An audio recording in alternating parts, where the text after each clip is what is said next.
we're going to talk about 4 very interesting cases which presented not typically. And you know that hypertension presentation in children is often vague. So they presented in different manner.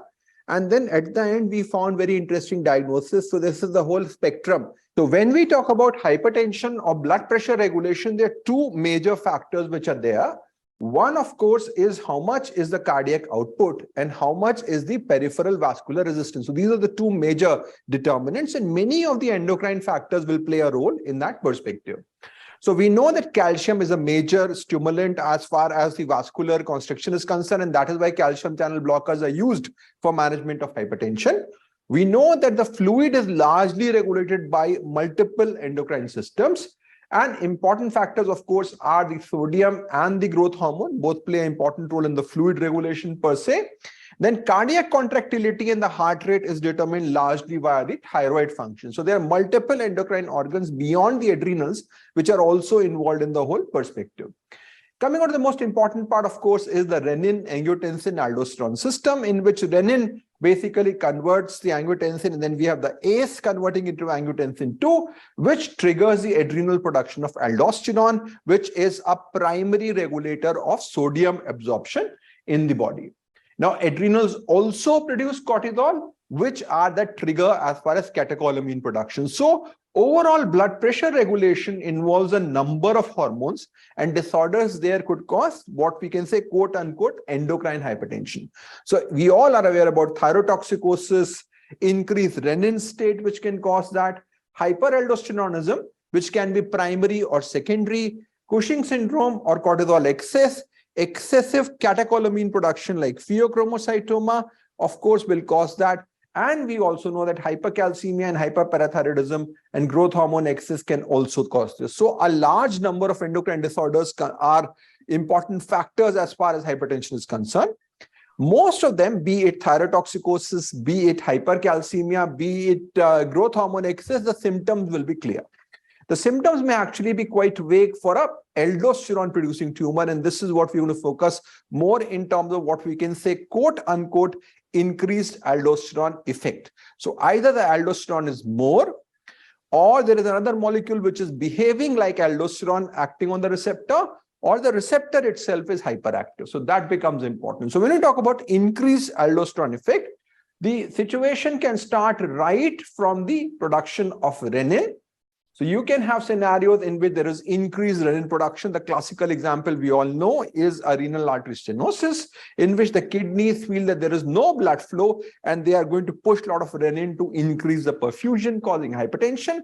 There could be issues at the level of adrenals, which are producing more aldosterone. And this production can be because of an isolated adrenal adenoma, adrenal hyperplasia, or what we call as a glucocorticoid remediable aldosteronism, which is basically a splicing defect in which the regulation of aldosterone secretion happens via ACTH, and that is going to control that. We can, of course, have a problem in the 11 beta HSD2, which basically shields the mineralocorticoid responsive tissue from the impact of cortisol.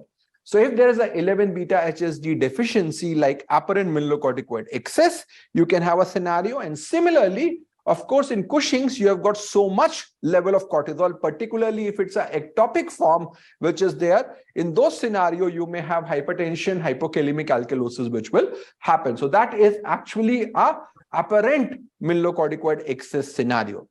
You can also have increased activation of the epithelial sodium chloride channel, and this also is going to trigger increased activity. The classical example is Liddle syndrome, in which the epithelial sodium chloride channel is more working. You are absorbing more sodium, causing hypertension in that regards. As I said, you can also have aldosterone-like molecule, which have got mineralocorticoid activity. The classical example is DOC, which may be produced in the setting of CAH variants like 11-hydroxylase and 17-hydroxylase. 11-hydroxylase will classically present with XX-DSD and precocious puberty in boys. 17-hydroxylase will present more with XY-DSD and delayed puberty in girls. So these are the overall gamut of scenarios which may be causing an increased aldosterone effect. The problems could be because of a true increase in aldosterone, which would basically be either an adenoma or a hyperplasia. There could be a familial cause like glucocorticoid remediable aldosteronism, which I said is because of the regulation of aldosterone production via ACTH. So it's an unusual production regulation via ACTH. Then you can have a DOC excess because of a tumor or 11 or 17 hydroxylase deficiency. And then finally, you may have no increase in aldosterone, but there is an apparent excess because there is decreased conversion of cortisol to cortisone, resulting in apparent mineralocorticoid excess or a Liddle syndrome. So we'll be discussing about probably 5 to 6 cases if we get time, but there are 4 key cases which will focus about pretty much starting right from adenoma to 17 hydroxylase deficiency to 11 beta HSD deficiency and a level higher also about renal artery stenosis. So we'll talk about a lot of these constellations approaches from that perspective. All of you can go and have a look at our website, learning.gosociety.in, which has got a lot of free resources as well as courses and fellowship programs and diploma in endocrinology, which are available. We do run around 3 programs a month with regards to the journal club, the postgraduate lecture series, and the grand rounds covering these aspects. There are publications which are available both online as well as hard copies and mobile application which can be used for access and point of care. So what we'll do today is to focus about 4 cases after we have the basic understanding of approach so that it becomes easier. So we'll talk about a case of high renin, then adrenal mass, recurrent stroke, and hypertension with nephrocalcinosis. These are 4 very interesting cases. If we get time, we'll talk a bit about 11 hydroxylase and 17 also as case vignettes in that regards. So now in this background of the overall approach for these causes, the questions are, is it really an increased aldosterone effect? If it is an increased aldosterone effect, is it because of an aldosterone excess or an apparent excess? And finally, what is the cause? So as we have discussed that hypertension is particularly common in older individuals. But if you have a young individual and there is a hypertension, we are always worried about that. So if there is an onset of hypertension before 20 years of age, and in children, we know that first you have to exclude all the renal parenchymal and the renovascular causes. Once you have done that, you can think of pheochromocytoma, you can think of coarctation of aorta, then you're talking about an endocrine cause or a low renin cause of hypertension. However, it has now been identified that around 5% of what we call quote unquote essential hypertension in adults is actually because of aldosterone excess. So if you have onset after 20 years also, but requiring 3 or more medications, you have to worry about that this could be a secondary hypertension and do a basic screening for the aldosterone excess in that regards. Now, within a group of individuals who have hypertension, if they have frequent muscle cramps, which basically would mean hypokalemia or hypomagnesemia, if they have features of polyuria and failure to thrive, strong family history, particularly for the autosomal dominant variant, which is the glucocorticoid remediable aldosteronism, and as I said, polyuria and hypokalemic alkalosis, you are thinking more in terms of endocrine hypertension. Now, one concept often people have that everybody who has got a hypokalemia, we are going to think about aldosterone excess. So if the potassium is normal, the chance of aldosterone excess is less. This is untrue. A large number of patients who actually have endocrine hypertension may have normal potassium. And this is an important message to consider, that you have to consider even if the potassium is normal. If the potassium is low, you definitely have to worry, but normal potassium does not exclude the possibility of this group of disorders in that perspective, and that becomes important from that regards. Now, how do we, once we have decided that this is possibly a renin-angiotensin effect, how do you assess the scenarios from there? So essentially, we have already discussed that we have got angiotensinogen, which is converted via renin to angiotensin 1, which is converted via the angiotensin converting enzyme to angiotensin 2, which actually is a very, very important agent as far as fluid regulation is concerned. Angiotensin 2 causes vasoconstriction, increasing blood pressure. It increases aldosterone secretion. It increases thirst. So it has got multiple mechanisms by which it is acting to increase the fluid status overall from that perspective. And this aldosterone will then cause action on the mineralocorticoid receptor to assess. So if we talk about the renin-angiotensin-aldosterone system, the assessment can be done at the level of actual measurement of renin, which is a direct renin assessment, or a plasma renin activity. Now, direct renin is basically an immunoassay. Plasma renin activity is actually a bioassay. So we need to be careful when we differentiate. We'll talk a bit about how they are different and which is preferable in that regards. We, of course, have to measure aldosterone in combination with renin, like we say FT4 TSH, ACTH cortisol, insulin glucose, calcium PTH. Same is that aldo has to be combined with renin to get any meaningful result in that perspective. So the screening investigation essentially for anybody whom you're thinking of endocrine hypertension is an aldosterone along with renin level. Now, what you need to be cautious about that this should be done ideally in the morning around 8 a.m., 2 hours after the patient has waken up. Very importantly, 5 to 15 minutes of sitting posture is important. And because if you're doing particularly a plasma renin activity, which is a bioassay, you should use a pre-chilled tube. Otherwise, you will have a falsely declined level as far as the renin is concerned. Now, we all know that there are two types of assays available. One is the renin and other is the direct renin content. So plasma renin activity is basically a bioassay, and direct renin is essentially a form of an immunoassay in which you are measuring the renin content in that perspective. Now, very importantly, the renin activity will depend upon angiotensinogen, how much angiotensinogen is available there, and it is not affected via estrogen. So the major differences is if you talk about cyclical variation, you will have much more variation which happens in direct renin content as against a plasma renin activity. So during ovulation, if you want to look at PRA will be a much better strategy rather than a direct renin content from that perspective. Moreover, the assays are more robust for plasma renin activity. So most of us will go for plasma renin rather than a direct content. But if you are going with either of them, remember the ratios will be different. The aldosterone to renin ratio will be different and your interpretation will vary also from that perspective. So this is something important to identify what your lab is doing and how do you want to assay from that perspective. Very importantly, if somebody is restricting salt, or in a standing state, you will have an elevation of renin. Levels are typically highest in morning, and renal failure, of course, is a scenario where your renin will be less because it is being produced by the kidneys also in that perspective. Now, another very important problem which happens in these scenarios is that many of these patients are already on many medications.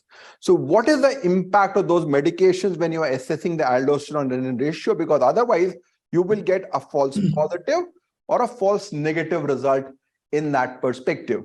So if you have intake of spironolactone, essentially we're talking about calcium channel blockers, ACE inhibitors, ARB and spironolactone, all of them will suppress in a way aldosterone activity. So that will falsely give renin levels which will be high. So you will miss primary hyperaldosteronism. On the other hand, if your renin is still low, in somebody who is on ACE inhibitor, on ARB or spironolactone, you are 100% sure that this is a low renin or an endocrine pattern of hypertension. If somebody is on sympathetolytic agents, if you are beta blockers, central agents like clonidine, methyl dopa, these are all going to inhibit the central sympathetic trigger. So therefore, you will have a low level of renin, and because renin goes low, your aldosterone to renin ratio will go up. And you will falsely label somebody, okay, he does not have primary hyperaldosteronism, but you will say this is primary hyperaldosteronism. So these drugs should be avoided in that perspective. Direct renin inhibitor is not very commonly used now. That also causes a confusing scenario in which your PRA is less because you are antagonizing renin. So your bioactivity is less, but your immunoactivity is normal, because your renin content will be normal, but this is something which is not really commonly used in that perspective. So what do? We shift them to drugs which do not affect these ratios, which could pretty much be an alpha blocker like prazosin or a calcium channel blocker like verapamil, which can be there. So prazosin is a good drug to start off in that perspective. Now, very importantly, if somebody is on spironolactone, somebody is on ACE inhibitor, somebody who is on ARB, you expect them to develop hyperkalemia. If they are hypokalemic, then that is something that this is actually overriding the effect. This is 100% sure that this is an endocrine form of hypertension or renin excess, which is there in that perspective. Now, when you're assessing the RAS system, you need to remember that like FT4 and TSH, like calcium and PTH, like glucose and insulin, there is a log linear relationship between aldosterone and renin activity. If your aldosterone level goes up, renin should be zero. So you have to basically correlate between aldosterone and renin, and they have to be done parallelly in that perspective. So if aldosterone is high, PRA level should ideally be low in that perspective. This is primary hyperaldosteronism. If, however, your PRA is high, it means renin is driving the whole picture. And this would mean something like a renal artery stenosis sort of a scenario. Now, how do you interpret this? So what I'm doing now is to use PRA, plasma renin activity, which is more commonly used. And I would prefer that because it's a better bioassay. And the ratio between aldosterone and plasma renin activity, which is ARR, or plasma aldosterone to plasma renin ratio. If aldo is more than 10 and renin is undetectable. So theoretically, whenever we say your FT4 is high, TSH should be 0. If your aldo is high, your renin should be 0. This is classically primary hyperaldosteronism. You don't need to worry about this in a great extent. However, if the renin is high and the aldosterone to renin ratio is less than 10, this suggests a hyperrenemic state. And we'll talk about both scenarios. If both of them are low, this means that there is some other form of mineralocorticoid which is acting, which could be a DOC, or there is an apparent mineralocorticoid excess, or Liddle syndrome. These are the possibilities which will be there from that regards. So now if we compare the common etiology in the form of renal artery stenosis, adrenal adenoma, hyperplasia, these are pretty similar. GRA, these three will be similar. CAH variants, AME and Liddle, renin level will be low in everybody except a renal artery stenosis. So in this scenario, your renin is high because that is driving the overall picture. If we talk now about the aldosterone level, the levels will be high in everybody except for apparent mineralocorticoid excess, Liddle syndrome, and CAH variant. So if you have low renin, low aldo, you're talking about either DOC or you're talking about 11 beta HSD or Liddle syndrome. And finally, if you have renal artery stenosis, CT angio will give you a clue. For adrenal adenoma hyperplasia, CT becomes important. For CAH variants, as we'll discuss, there would be the option of doing the specific metabolites.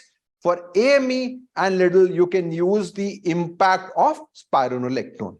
Now, if somebody is responding to spironolactone, it suggests an apparent mineralocorticoid excess.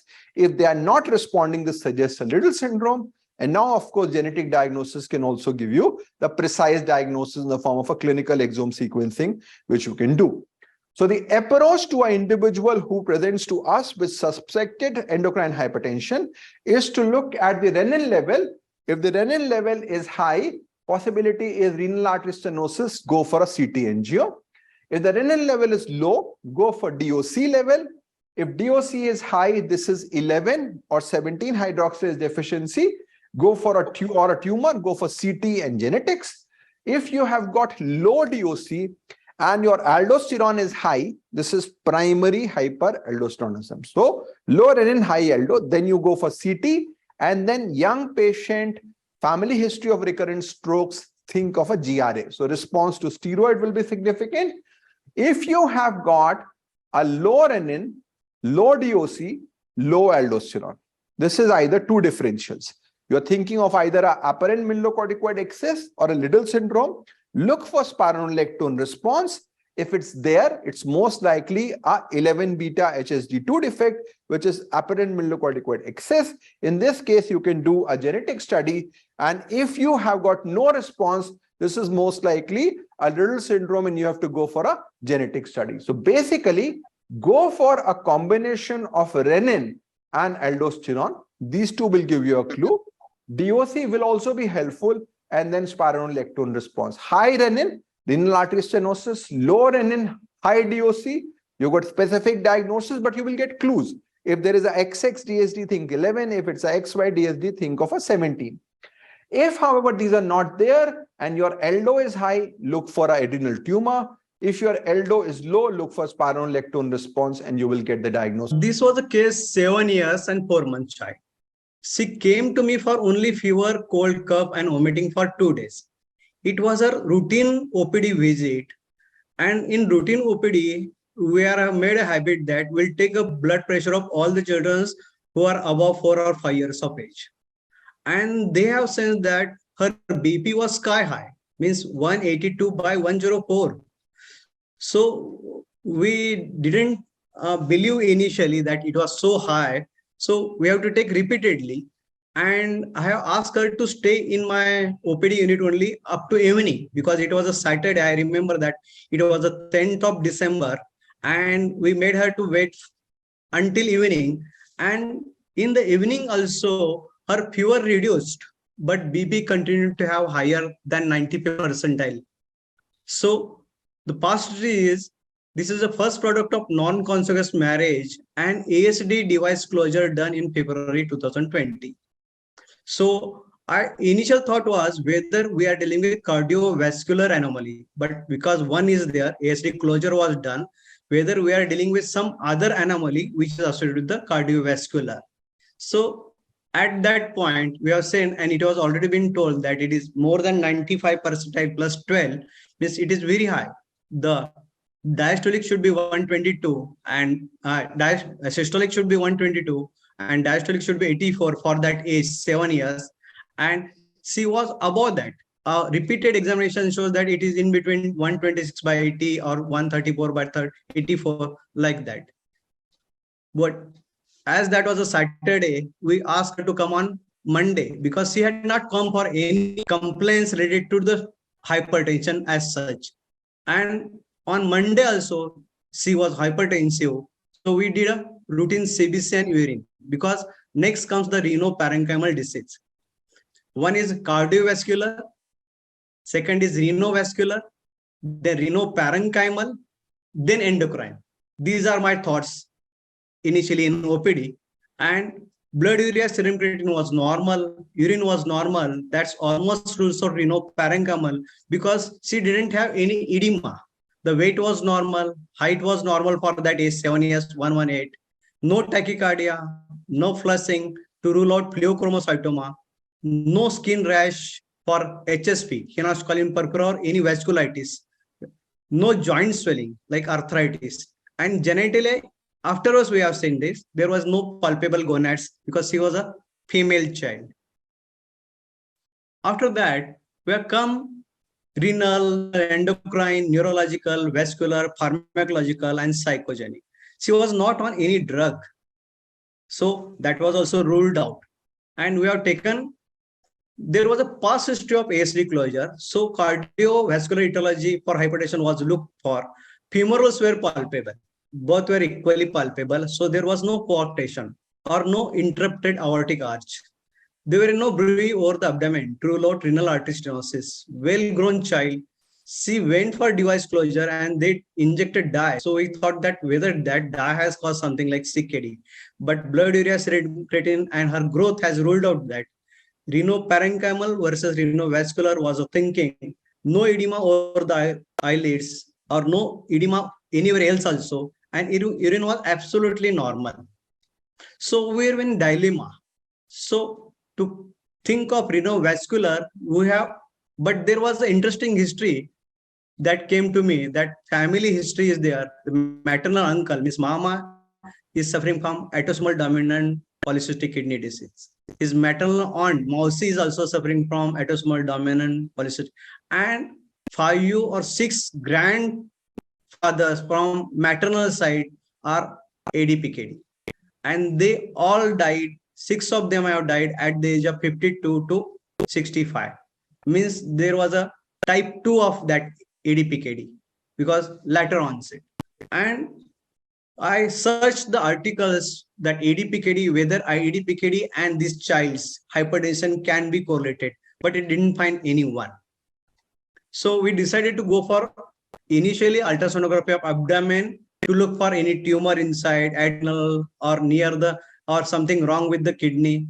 And renal Doppler was requested to look for the renal artery stenosis. That is not that sensitive or specific, but that is a easier available method before going to CT abdomen. So, but he could not do it because he could not hold the breath for a few seconds there. That was required to do renal Doppler. And he said that ultrasonography is in kidney, there is bilateral nephrocalcinosis. So I was surprised by this finding because a nephrocalcinosis, I know that it is only some renal tubular acidosis. And then I searched causes for bilateral nephrocalcinosis with hypertension, and there are so many. All tubular disorder can cause, whether there is hypercalciuria, they can cause renal nephrocalcinosis in this child. So with this, the next investigation was to do VBG and electrolytes. So we have done VBG, and it shows that she is having metabolic alkalosis with hypokalemia. 2.3 was my initial reading. Then we again send him to adult endocrinologist in Kolhapur to do PRA aldosterone level, and at that it was going down to 1.7. So that endocrinologist and myself were very much worried, but the parents were not that worried because the child was stable. There were no cramps, no palpitation, no headache, nothing wrong with the child. And they blamed us that this child is now slightly looking ill because of your repeated probes, injections, or taking blood samples. So for 1.7 potassium was literally worried and phoned them to come to me and get at least IV calcium so we can raise slightly. We have to find out the cause, but cause can be found out later on, but your potassium should be slightly better, not below 2.5. I said that. And they were ready to come to me after counseling, and it was on the 6th day because I have diagnosed this on the 10th of December. They came to me on 16th of December. Exact, that was on Friday, I remember. And we admitted that child and started with IV potassium, Kesol. And she had a metabolic alkalosis with hypokalemia, was suggestive of RAS excess. And we have done a urinary potassium to creatinine ratio, which was 28, and which suggests that she is losing the potassium from the urine. So your slide, sir, I have taken the hypokalemia, urinary loss. Either we are dealing with the RAS excess or as Liddle syndrome or 11-hydroxy or 17-hydroxy. So this was these 4-5 were our differential diagnosis at that point of time. And then what we did, this was done at the Kolhapur, ACTH, cortisol, aldosterone. Aldosterone was not that high. And plasma renin I have not mentioned, but it was less. Direct plasma was less than 0.5 picogram per ml. So it was also low. Low renin, low aldosterone, slight normal aldosterone actually. And we have done this Centropac stimulation trace. On the 16th of December, we have taken one sample, and after stimulation, after 1 hour, we have taken on 17th of December. And you can see that corticosteroid is sky high and deoxycorticoid is sky high. Cortisol is very, very low. Testosterone, estradiol, they are very low. 17 OHP also very low, not that high. After Centropac, it has come down 126. That is slightly marginally high, but not that high. So we have this.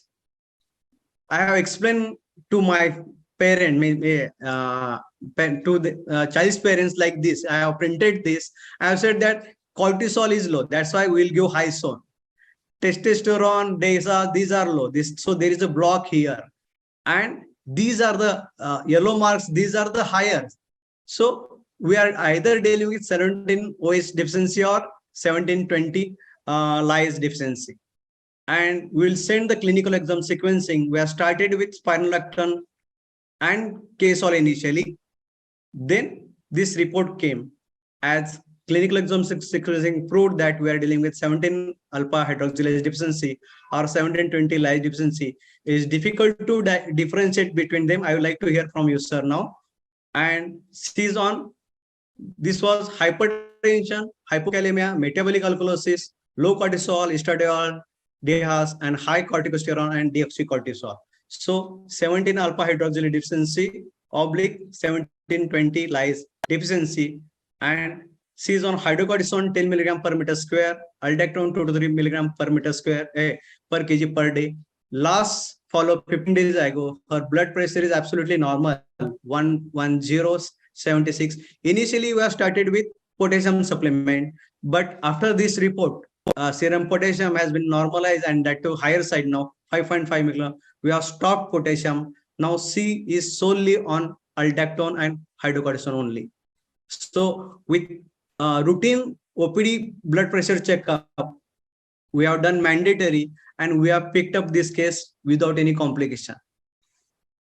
Thank you, sir. This is a child. Of course, which you raised was whether it is a 17-hydroxylase/17-lyase defect. So essentially speaking, it's a single enzyme. So the same enzyme is doing both hydroxylase and lyase.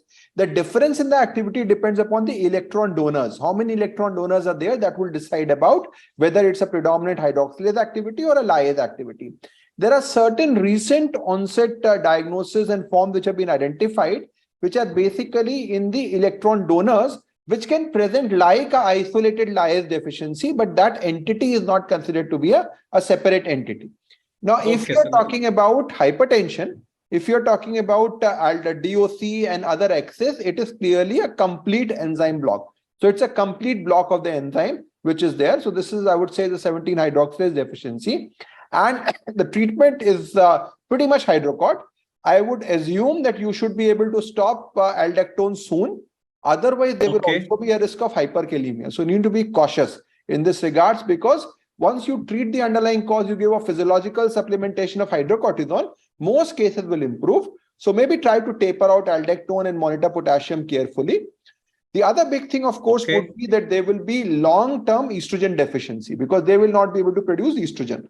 So she would present basically with delayed puberty subsequently. So we had the similar case which presented in later age group, and we probably we'll have some couple of presentations quickly onto that. But she would have presented later with delayed puberty and hypertension if we had not picked up. But this case was so severe that this hypokalemia would have caused a problem. So I think this was a very, very interesting scenario. And one more question, sir. Yeah. And what should be monitored? Means whether we have to monitor deoxycortisone or some this has to be monitored lab-wise.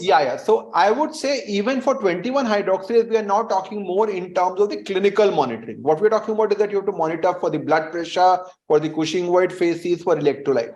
Same here, I think you need to go more for clinical parameters. What is our blood pressure? What is our blood pressure and electrolytes? That will be pretty much the most important clue to go forward. If you want to really look at in terms of follow-up, then PRA, if the PRA has become detectable, all those things. But I would say main blood pressure and potassium will be a good enough clue in that perspective. She would need pubertal induction at the right time. And that is pretty much the case. And otherwise... One more issue I have not purposefully highlighted, that uterus and ovaries were not detected on ultrasound, but uterus at this stage is papery thin, may not be detected. And then that's why I have not highlighted that issue. But so we have to do karyotype in this child. So that's what I had to mention to you, that probably karyotype may be required, but you did not find any palpable gonads which were there. So I would be cautious. I would be cautious later on as well, that we need to do a karyotype if she doesn't develop. But since palpable gonads are not there, it looks more likely to be an XX individual. But 17-hydroxylase, the most severe XY individual will present exactly like this. So I would be cautious about that possibility and feel for gonads, look for maybe abdominal gonads, do a karyotype. But I believe that if the NGS has been done, they should have been able to report that if the gender was not fitting, they would have mentioned that the child does not fit into a female one. So you can maybe ask them. So that will be the... I will ask them. So they should have been able to tell you that this is SRY and all those things will be present. So they will know what the gender is basically. So that will be... I will ask them. So otherwise, ideally karyotype will be helpful. Old boy with high blood pressure, potassium was 2.4 and renin was low and aldosterone level was high. So this is actually a primary hyperaldosteronism in a 16-year-old boy with hypokalemia. So we are thinking of something else. So we'll ask for the family history. There was a family history of premature stroke in multiple family members. and the workup showed a normal adrenal CT scan. So what are we thinking about, Dr. Dhwani? We are thinking of glucocorticoid. So we are thinking of a glucocorticoid responsive form, older age of onset, family history, hypokalemia, and detectable aldosterone. So the genetic diagnosis confirmed that, and we started on steroids, with which there was improvement. 8-year-old boy with hypertension, blood pressure was very high, potassium was low, and there was metabolic alkalosis. So Dr. Vibha, we have got hypertension, hypokalemia, and alkalosis. In this boy, no renin, no aldo. So low renin, low aldo. What are you thinking about? So then we have to see the spinal response. As the boy is older, then it is most likely AME. Okay. Now, anything else? There was no gonads and there was a uterus. So we have to see the DOC level. So this will be this DOC group. So you have an 8-year-old boy with hypertension and who has got uterus there. So this is actually a XX-DSD, and you are dealing with a 11-hydroxylase deficiency. You can all go and have a look at our website and explore our courses and the mobile application.